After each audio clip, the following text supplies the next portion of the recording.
Halo sobat, gimana nih kabar trading kalian minggu lalu? Semoga profit ya. Kembali lagi di We For You, Weekly Forecast untukmu.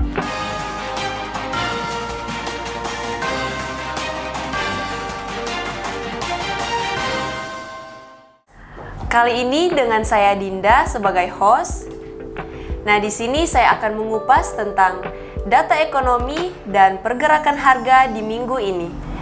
Mulai dari hari Selasa, ada rilis data dari Bank Sentral Australia, kemungkinan akan menaikkan suku bunganya.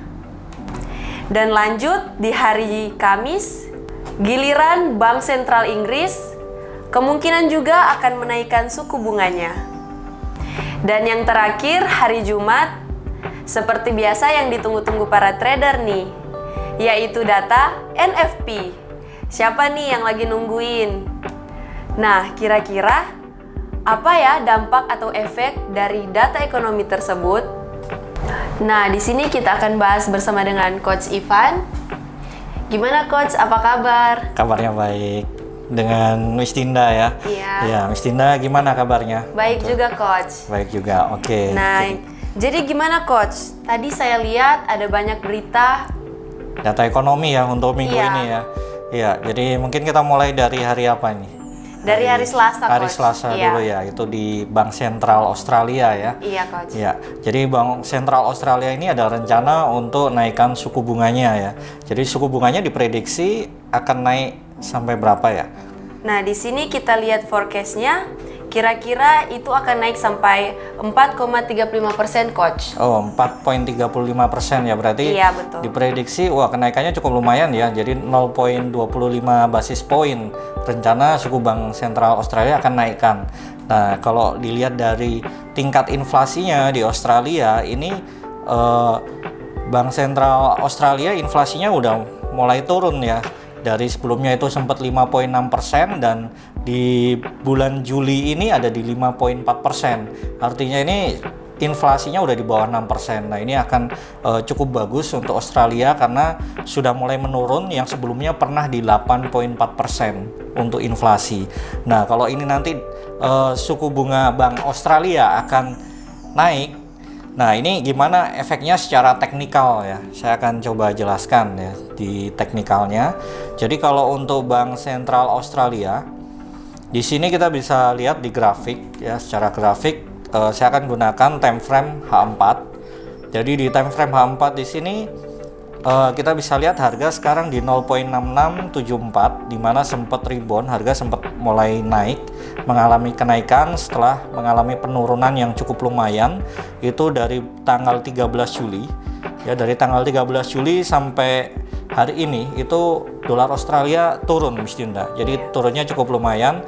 Nah, di sini kita lihat kalau suku bunga Bank Sentral Amerika akan dinaikkan ya. Secara teknikal ini dia akan dolar Australia akan menguat dan secara grafik harusnya bullish ya. Jadi target pertama yang akan dikejar ini di area 0,6788 ya. Jadi kalau misalkan tembus di area itu kemungkinan akan mengejar resisten selanjutnya. Resisten selanjutnya itu di area 0,6877 sampai dengan 0,6886. Nah, itu area yang bisa dikejar kalau harga dolar Australia menguat atau bullish. Nah, tapi jika dolar Australia justru akan melemah karena US dolarnya nanti mungkin karena ada data lain ya, ada data ekonomi yang seperti Miss Dina tadi sempat sebutkan di hari Jumat itu ada data non-farm payroll ya, NFP. Betul. Nah, jadi NFP ini bisa mempengaruhi juga nantinya dolar Australia melemah. Nah, jadi di sini kita bisa lihat posisi yang terdekat ini adalah di area support. Area supportnya itu di 0,6619 dan jika dolar Australia terhadap US dollar ini turun melewati dari 0,6598 itu berpotensi akan mengalami penurunan ya lebih jauh. Nah, kita bisa lihat dari D1-nya atau grafik daily. Nah, jadi kalau lewat dari harga tersebut kemungkinannya akan turun dan kemungkinan mengejar support selanjutnya, yaitu support selanjutnya di area ini. Jadi di area 0,6493. Nah, ini bisa dijadikan area untuk taking profit ya, arahnya ke sana. Nah, jadi sobat trader bisa hati-hati, jadi tunggu rilis data dan hati-hati karena impact data ini cukup besar, jadi siapkan dananya, jangan lupa money management, manajemen resikonya jangan lupa untuk diterapkan. Ya. Oke, itu untuk di Australia. Lalu ada data apa lagi nih, Miss Dinda? Nah, selanjutnya di hari Kamis nih Coach. Ada data Bank Sentral Inggris.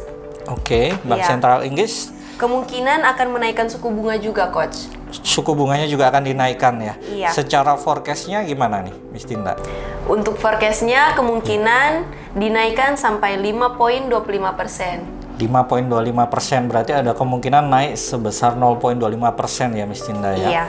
Ya, jadi karena sebelumnya suku bunga di pound sterling ini sudah kecapai 5% dan peluangnya akan dinaikkan kembali jadi 5,25% karena memang di Inggris inflasinya juga lagi lumayan tinggi ya. Tapi di sini Inggris sudah mulai turun tingkat inflasi yang dimana sebelumnya itu pernah nyentuh di 11,1%, itu terjadi di bulan November tahun lalu. Nah, untuk saat ini untuk tingkat inflasinya sudah di 7,9%, di mana sudah mulai cukup turun di bawah 8%. Nah, jadi gimana kira-kira harusnya kalau suku bunga naik sudah pasti mata uang tersebut menguat. Nah, sama dengan dolar Australia tadi juga yang peluangnya itu akan mengalami kenaikan. Nah, di pound sterling kita harus lihat dulu secara teknikal ya. Secara teknikalnya kita bisa lihat di grafik ini. Ini kita bisa gunakan time frame daily atau day 1. Nah, di sini kita bisa lihat secara garis trend. Ini trendnya memang mengalami kenaikan. Ini karena dari Bank Sentral of Inggris ini sudah menaikkan suku bunganya berkali-kali dan akhirnya tercapai di 5%. Nah, jadi apakah ini nanti suku bunganya akan naik kembali, dan ini tentunya pasti akan menyebabkan harga pound sterling akan menguat kembali. Dan kita bisa lihat di sini ini ada beberapa area support ya yang terdekat. Itu saat ini harga di 1,2846 dan kemungkinannya pound sterling mungkin bisa akan terjadi mengalami penurunan dulu, yaitu di 1,27605 itu jadikan support kuat. Tetapi kalau misalkan support tersebut tembus, kemungkinannya akan mengalami penurunan kembali, dan ini akan mendekati area support dengan area garis tren bawah ya. Jadi tren naik yang ada di garis itu ada di area 1,2582 sampai dengan area 1,2616. Nah, di sini akan jadi support kuat untuk harga mengalami bullish ya. Nah, tapi kalau ternyata ini tertembus ya pastinya akan terjadi bearish ya. Kita harus nunggu juga laporan data Amerika nantinya. Tetapi untuk lihat secara fundamental dan teknikal ini digabung, kemungkinannya harga harusnya akan mengalami kenaikan ya, dan kemungkinan target pertama itu resistennya di 1,3127. Itu yang harus tercapai ya. Nah, kalau tidak tercapai ya potensinya turun dan kemungkinannya ada di area ini di 1,2453, yaitu di area moving average eksponensial ya. Jadi biasanya jika harga biasanya akan mengarah ke area moving average ini. Begitu Miss Dinda untuk prediksi pound sterling. Iya, baik Coach. Nah, selanjutnya di hari Jumat nih Coach, ada data dari NFP. Data NFP ya, jadi data NFP ini yang paling ditunggu para traders ya, karena pergerakannya itu lumayan ekstrim biasanya, seperti itu. Iya, betul sekali. Jadi apa sih itu Coach data NFP-nya? Data NFP itu data non-farm payroll, jadi NFP ini jumlah pembayaran gaji di luar sektor pertanian ya. Jadi karena di Amerika ini mengandalkan spending masyarakatnya, jadi tingkat konsumsi masyarakatnya kalau tinggi, ekonomi Amerika akan bergerak dan itu akan cukup bagus untuk ekonomi Amerika. Nah, jadi data ini sangat-sangat penting, jadi akan menunjukkan ekonomi Amerika nanti seperti apa. Seperti itu gambarannya data NFP. Lalu kalau untuk NFP kali ini yang hari Jumat nanti forecast-nya seperti apa nih, Miss Dinda? Nah, bisa dilihat di sini forecast-nya itu sampai 200K. 200K ya. Iya. Sebelumnya di angkanya di angka 200 berapa ini, Miss? 209K. 209K. Jadi diprediksi turunnya nggak terlalu banyak, cuman diprediksi akan turun di 9K aja atau 9.000 ya. Nah, tapi kita juga mungkin bisa menganalisa non-farm payroll ini dilihat dari data nanti hari Rabu, Miss Dinda. Jadi kita kembali lagi di hari Rabu itu ada data ADP non-farm payroll. Nah, biasanya ada sedikit keterkaitan antara data ADP dengan NFP seperti itu. Coach. Iya. Nah, jadi nanti kita harus nunggu dulu juga data di hari Rabu. Hasil rilis data ADP ini nanti seperti apa? Karena di sini kalau dari data ADP-nya itu data sebelumnya di 497K ya, diprediksinya di forecast-nya itu turun ya. Iya, Ya. betul Coach. Turun berapa itu, Miss Tinda? Jadi di sini dia turun 195K. 195K ya. Jadi Iya, betul. akan kalau rilis datanya itu sesuai dengan forecast atau di bawahnya itu pasti cukup jauh selisih angkanya ya untuk ADP. Nah, kalau di ADP ini kalau kita bisa lihat usual effect itu adalah actual greater than forecast is good for currency. Artinya kalau angka aktualnya nanti rilis di atas angka forecast itu bagus untuk mata uang. Artinya dolar akan menguat ketika rilis data aktualnya nanti di atas 195K ya, atau kalau di atas lebih bagus lagi kalau di atas previous. Ya, jadi kalau di atas previous ini cukup bagus untuk US dollar. Tetapi kalau misalkan rilis datanya memang di atas forecast tapi masih di bawah previous, ini kemungkinannya pergerakan masih belum terlalu besar seperti itu. Nah, sedangkan non-farm payroll sendiri nanti ini yang akan menurut saya akan jadi penentuan pergerakan harga, karena di sini antara data previous dengan data forecastnya itu selisihnya cuma dikit. Jadi pasti nanti ketika rilis aktual itu biasanya pasti lebih dari itu ya. Nah, kita bisa lihat juga non-farm payroll itu data sebelumnya di bulan di bulan Juli itu dari 306K itu forecastnya di 224K, tapi aktualnya itu di 209K. Nah, jadi ada penurunan ya, sehingga data bulan Juli ini itu jelek datanya.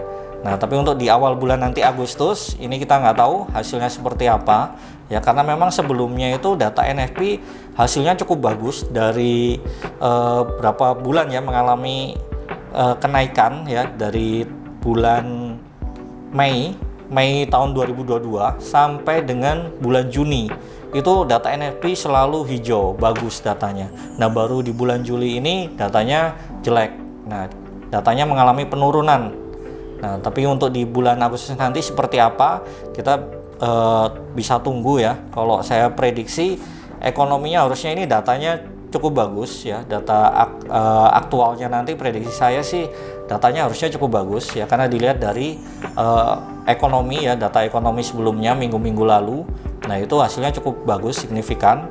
Nah, kita tetap harus lihat juga selain data NFP itu ada data lain, Miss Dinda. Jadi mungkin bisa dilihat bersamaan dengan data NFP itu ada data lain yang juga rilis.